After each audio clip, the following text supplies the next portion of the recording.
Eli Tomac, a name that will forever be remembered in the sport of motocross and supercross racing. In 2010, at the young age of 17, Eli Tomac splashed onto the pro racing scene with a win in his first ever pro race at Hangtown Motocross. After actually winning, it was just kind of surreal, it really didn't set in for a while. Folks, will you please say hello to the winner of his first national ever, Mr. Eli Tomac. He surprised me. Our goal for him was to be in the top 5. He just did outstanding there and was able to go 3-1 and win the first national, which was incredible. Throughout the years, Eli has seen a great amount of success in the sport, winning 250 championships in both disciplines. He's also seen a lot of success in the Premier class, with 32 career overall wins in motocross, as well as 4 pro motocross championships, with 3 of them being consecutive from 2017 to 2019. And he's also second all-time on the Supercross win list with 52 Supercross Premier Class wins. There is one particular area, though, throughout his career that has been slightly elusive when compared to the rest of his career, and that is getting Premier Class Supercross championships. Getting 2 Premier Class championships is an absolutely astonishing accomplishment, but when you look at the fact that he is second all-time on the win list and he has had 10 Premier Class championship seasons, you can start to see how you could say that those championships have been eluding him throughout the years. Looking back at his debut season, he was unable to compete in all the rounds, and his best finish was a couple of second place finishes, so a reasonably good start to his Premier Class Supercross career. He went on to win some races in 2015 and 2016, and then in 2017 he truly began to establish himself as a title threat, winning 9 races, which is more than half of the season. And to the best of my knowledge, he is the only rider to ever win more than half of the races in a Supercross season and still not secure the title, because he ended up losing the title to Ryan Dungey by 5 points by the season's end. Going into 2018, things were looking great as his championship rival Ryan Dungey had retired, and it looked to be his title to win. He ended up winning 8 of those rounds, but unfortunately he fell even shorter of the mark, this time losing the championship to Jason Anderson by 38 points.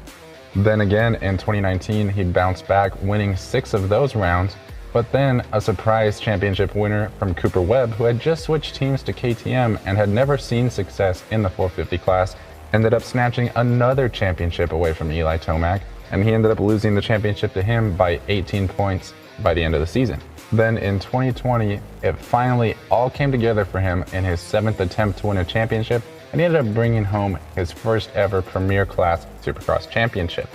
Then in 2022, he ended up doing that once again, bringing him to his total of 2 Premier Class Supercross championships.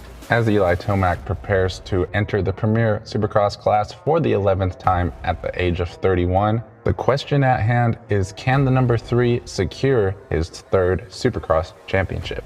It looked like he was possibly well on his way to securing his 3rd championship in 2023, when unfortunately he ended up tearing his Achilles tendon, and that knocked him out of the championship. As the 2024 season is coming to a close, Eli looks as strong as ever. He came on strong at the end of the American SMX series, showing flashes of greatness even while coming off of an injury, and then he looked incredibly good at the Motocross of Nations, and now he's looking to be dominant in the World Supercross Championship as the 2024 season comes to a close.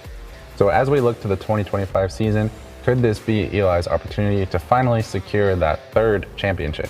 This would place him above other all-time greats like Rick Johnson, Jeff Ward, James Stewart, Chad Reed, as well as Cooper Webb, who have also only won 2 Premier Class Supercross championships.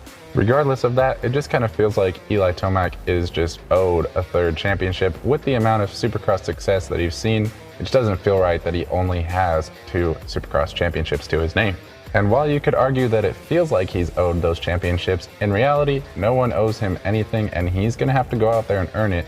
And it will not be easy, as he faces quite the class of contenders this year.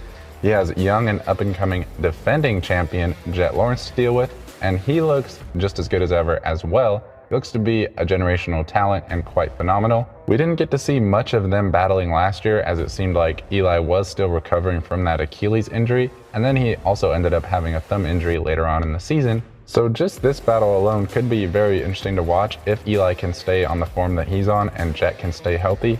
But unfortunately for Eli, Jet is not the only major contender that he'll have to deal with. he'll also have to deal with his teammate in Cooper Webb, who, as I had just mentioned, is also a two-time champion, and he ended up battling Jet all the way to the final round of Supercross, even though he was suffering from his own thumb injury through the last few rounds of Supercross. While Cooper Webb never quite seems to have the outright speed that Eli Tomac and Jet Lawrence seem to have at times, what he does have is he has a racecraft that seems unmatched by anyone else and an undying will to win.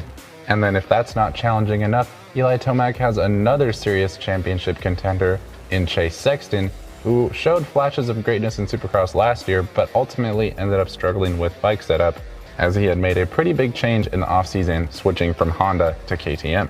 It looked like Chase did eventually end up gelling with that bike, and he did end up bringing home the Pro Motocross Championship, and he was also in contention for the Super Motocross Championship until the final round, when it looked like he made a mental error, and either way he ended up getting landed on by Justin Barcia, causing an injury that would make him end up sitting out the Motocross of Nations, and kind of leaving him in an unsure spot as we head into the 2025 season.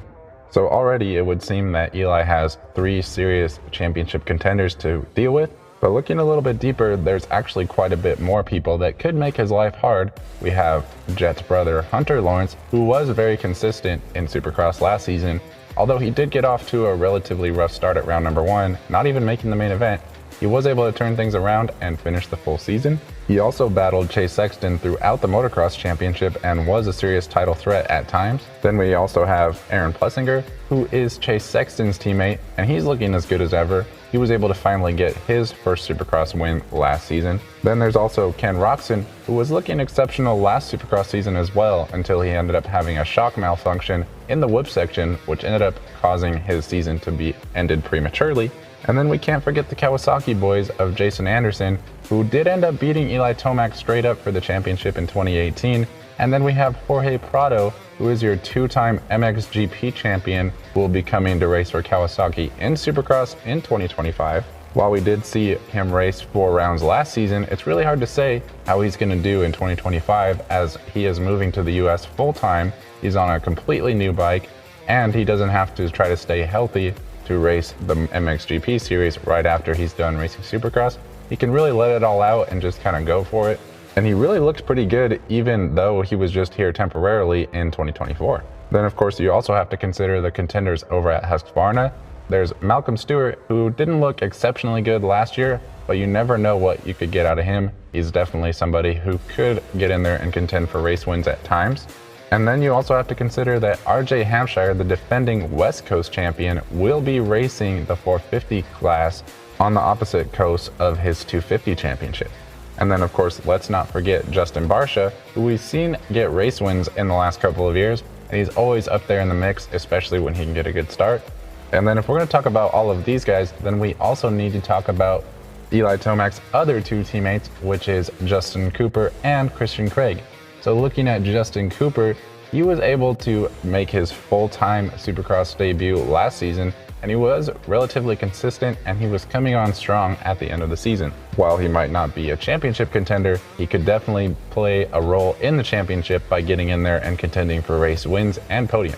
And then as far as Christian Craig, we have seen him be extremely successful in Supercross, generally in the 250 class. He has struggled since he joined the Husqvarna team, but he will be reunited with Star Yamaha this year. So could that be what he needs to reignite his Supercross career? Definitely going to be something worth keeping an eye on. But all of this is just to say that the list of competitors that are going up against Eli Tomac is quite extensive. Every single rider that I've just mentioned have all won championships at the professional level.